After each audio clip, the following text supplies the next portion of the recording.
भन्नु न भन्नु। ठ्याक्कै त्यो रातो ढुङ्गा कथा चाहिँ जुम्बेसीका भोटेले ल्याएको। जुम्बेसीको भोटे जुम्बेसीको भोटेले ए है चोरेर ल्याएको जुम्बेसीको भोटेको चाहिँ फेरि उसको खेती किसान त तल बगरमा के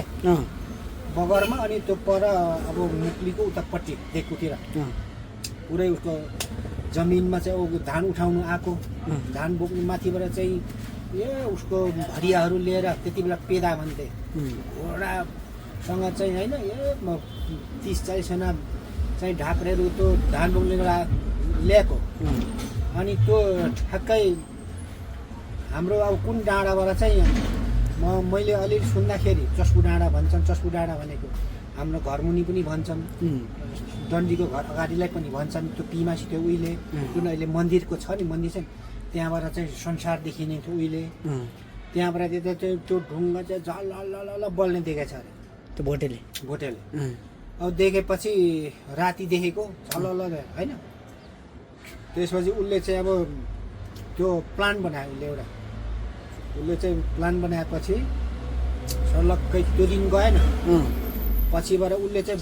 बलियो जुम्बेसीबाट फेरि भोटेहरू लिएर बलियो लिएर चाहिँ आधा रातमा चाहिँ हात्तीढुङ्गा पुगे। हात्तीढुङ्गा भनेको तल हात्तीढुङ्गा भनेको तल कोसीमा अनि पुगिसकेपछि अब त्यो ढुङ्गा शक्ति भएको थियो नि एउटा त्यो त शक्ति भएको ढुङ्गा झललाई बोल्ने भनिसक्यो होइन। तिनीहरूले अनि यता बिच गाउँबाट ल्याउँदाखेरि अब राईहरूले मार्ने होइन अनि उताबाट चाहिँ घुमाएर चाहिँ ठ्याक्कै त्यो बरठारो यो के भन्छ मुर्दे बाटो भन्छ त्यसलाई मुर्दा बोक्थ्यो कि त्यो बाटो मुर्दे बाटो भन्छन् मूल बाटो पनि भन्छन्। त्यो बाटो ल्याएपछि ठ्याक्कै अब त्यहाँ रातो ढुङ्गा ल्याएपछि एक्लै बरमाथि ल्याउँदाखेरि भाले बासेपछि अब